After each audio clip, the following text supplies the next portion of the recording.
Welcome friends to another r/NuclearRevenge video. Although the following story is going to be nuclear, the least toxic thing you could do would be to hit the like and subscribe buttons down below. To be honest, I have no idea what subcategory to write this story because it has a bit of everything. Entitled parents, entitled people, nuclear revenge, and fair warning, this story stretches out over a period of more than a decade, so it's going to be a long one. So first, some backstory. I came from your average nuclear family. I had a mom and a dad who hated each other and seemed to spend their whole marriage talking about divorce, an older sister whom I didn't get along with, but as time went on, would not only become my best friend, but also kind of my hero, and me, the youngest, 14 years old when this all started. Very relevant to the story, my dad, until losing his job only a few months ago, worked overseas most of my life and was only home 5 months of the year. So our tale begins with my mother succumbing from her long battle with cancer. She'd been hospitalized for quite some time, and I'll admit, those last few months, I had given up completely. I had hardly gone to see her. I just could not bring myself to see her rotting away in that hospital bed. My dad hadn't been much better than me, and the hero of the story had been my sister, the one who had never gotten along with my mother,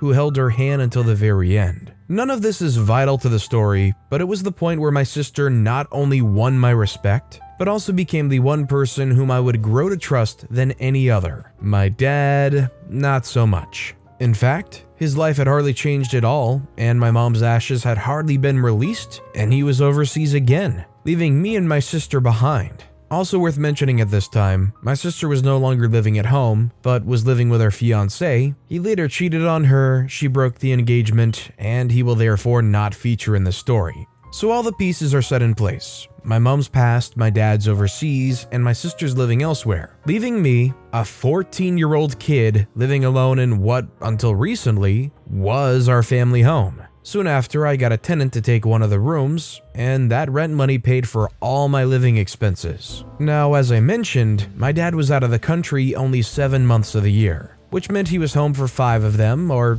so you'd expect. The truth is, he wasn't. My dad was a skirt chaser, and even in those 5 months I hardly ever saw him, as he'd be out staying with whatever he was hooking up with at the time. I could write about 1,000 more stories about the woman he dated in that time, but as none of them have relevance to this story, I'm skipping forward 4 years in the introduction to Evil Stepmother. It's worth mentioning that when she and dad started dating, he was actually already engaged to someone else, who kinda just disappeared from the story, as if she was never in his life to begin with. Evil Stepmother was the wife of a deceased politician. I've never been able to figure out how much exactly he left her, but my estimate is somewhere between 15 and 20 million. Although neither my sister and I had any interest in money, her financial status was something of a relief, as my dad was pretty well off himself, so at the very least, we knew she wasn't a gold digger. So actually, when I first met her, she was lovely, polite, a good sense of humor, overall just a nice person to be around. And I was truly happy that my dad had finally found somebody who could make him happy. Skip forward another year, my sister was now engaged to a new guy and was starting to plan her wedding. My sister, being the angel that she is, even with a multi-millionaire father, never asked him to contribute a single penny to the wedding. What did she ask him? For him and Evil Stepmother to attend. He was her dad after all. Please note, even though I'm calling her Evil Stepmother, she wasn't officially our stepmother yet at this point. She had given the date to Evil Stepmother, who had kinda brushed it off and said they would try to attend, but they couldn't make any promises because it might interfere with their holiday plans. My sister was understandably distraught, and ultimately just called off the wedding and would end up taking their vows in front of a judge. So a few weeks after Evil Stepmother had broken my sister's heart, she and my dad were traveling to God knows where, and my sister and I were at the movies. We both get the same text from Evil Stepmother. It went something like this: "Hello, I want you to be the first to know that father has asked me to become his wife, and I have accepted." I forget what the rest said. Cut forward to the day that my sister's wedding would have taken place, and we both get an invite to Evil Stepmother's house. My dad had long since moved in with her. I had a bad feeling about this, but thought to myself that no one can possibly be so unnecessarily cruel. But if people weren't,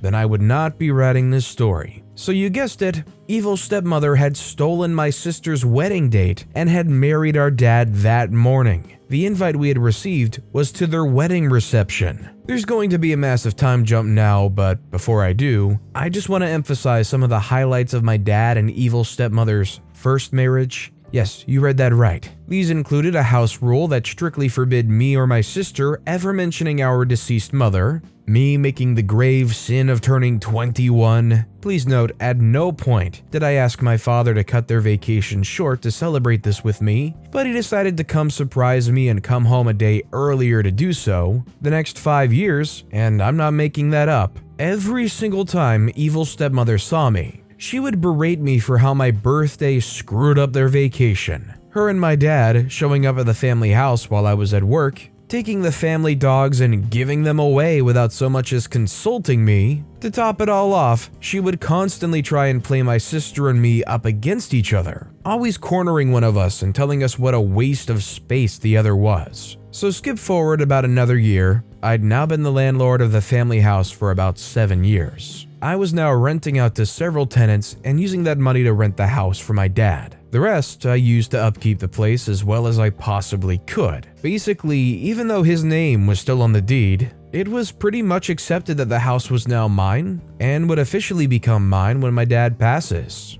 The place was beyond sentimental to me. And then one afternoon, he shows up with a car full of things declaring that he's left Evil Stepmother and was moving back in with me. Oh joy. Following this, it took less than a month for all my tenants to break their contracts and move out. Yes, he was really that difficult to live with. The month ended and he went back overseas, leaving me with an empty house and somehow still expecting me to pay him for that month's rent. Sorry, Dad, you kinda screwed that up for yourself. He returned 6 weeks later and fell back into his old patterns, never coming home, hooking up with any woman that looked at him, and then, somehow, getting back together with the fiancée he had left for Evil Stepmother. His divorce from Evil Stepmother had already been finalized by this point. And then, almost as if I was 18 years old again, he once again left that same fiancée for Evil Stepmother. At some point they got remarried. I honestly don't remember when.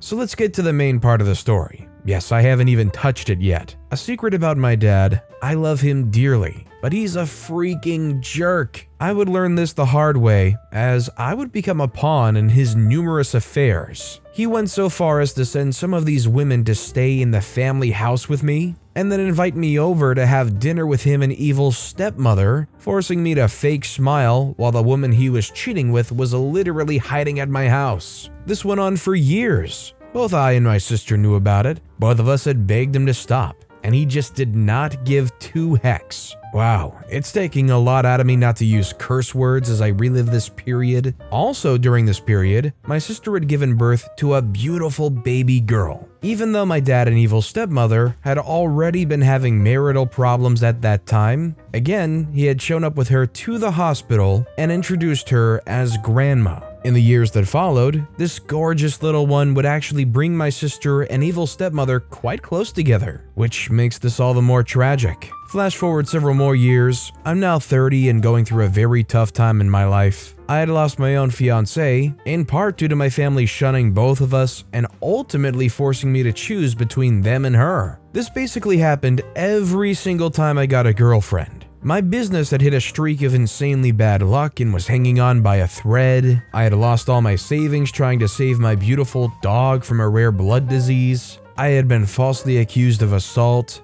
Basically, I was closer to ending things than I ever imagined possible. And to top all that off, my dad again left Evil Stepmother and once more moved back in with me.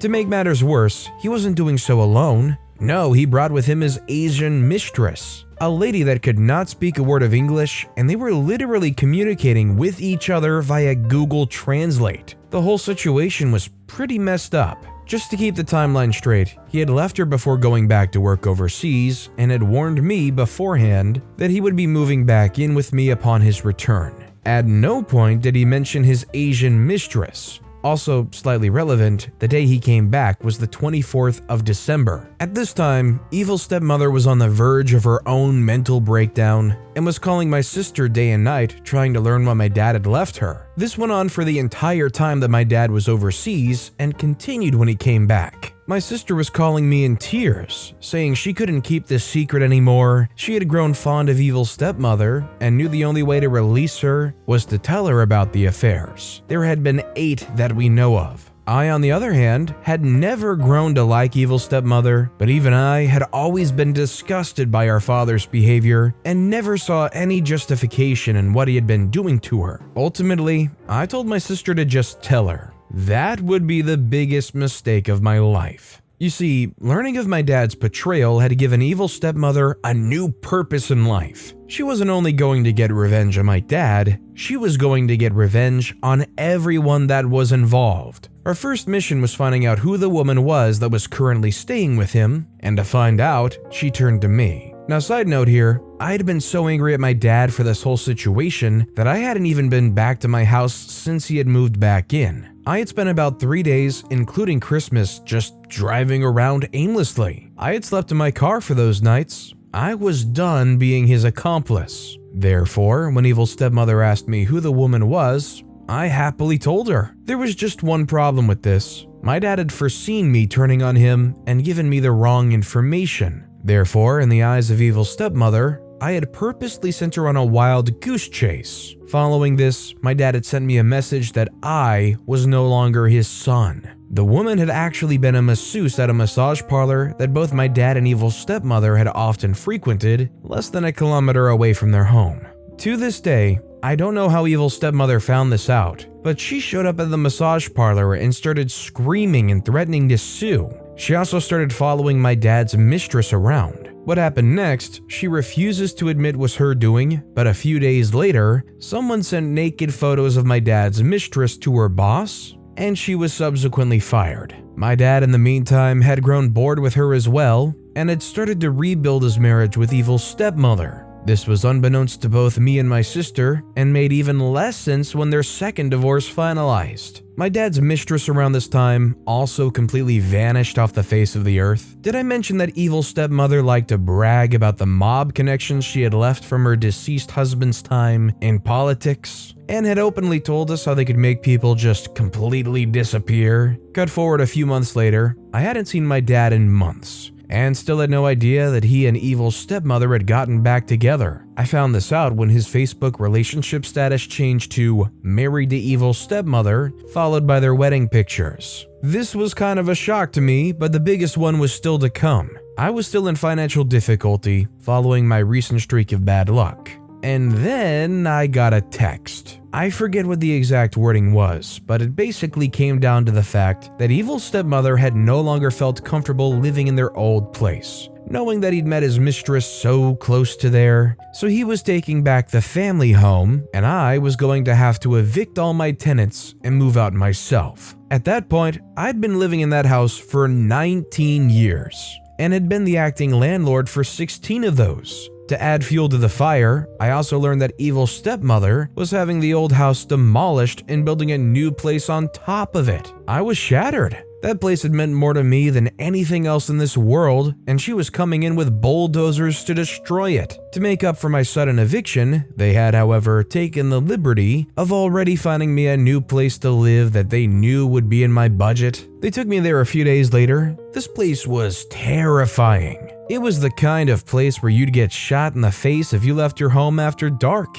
To make matters worse, they were right. It was literally the only place I could afford at that point, and on such short notice. Dad of the Year and Evil Stepmother had left me to pack up the entire house, including everything left from my mother. The shoebox I was moving to obviously didn't have any space for any of these things, so most of it ended up on the sidewalk. To Evil Stepmother, this had been like a mini climax, as she'd always had an unnatural hate towards my deceased mother, whom she had never met and had died before she met my father. She would go so far to destroy every single thing that held any memory of my mother, even cutting down our family tree and quite literally turning it into firewood, taking my mother's wedding ring that had been left to my sister to hold for safekeeping, only to quite literally throw it away and deny ever having it. That was her revenge on me. My sister, she had other plans for. You see, once my sister had exposed my father's affair to her, she had wasted no time in revealing to him that my sister had sold him out. My dad, being the self-entitled person that he is, still was unable to see that he had been in the wrong here, and basically had not spoken to my sister since.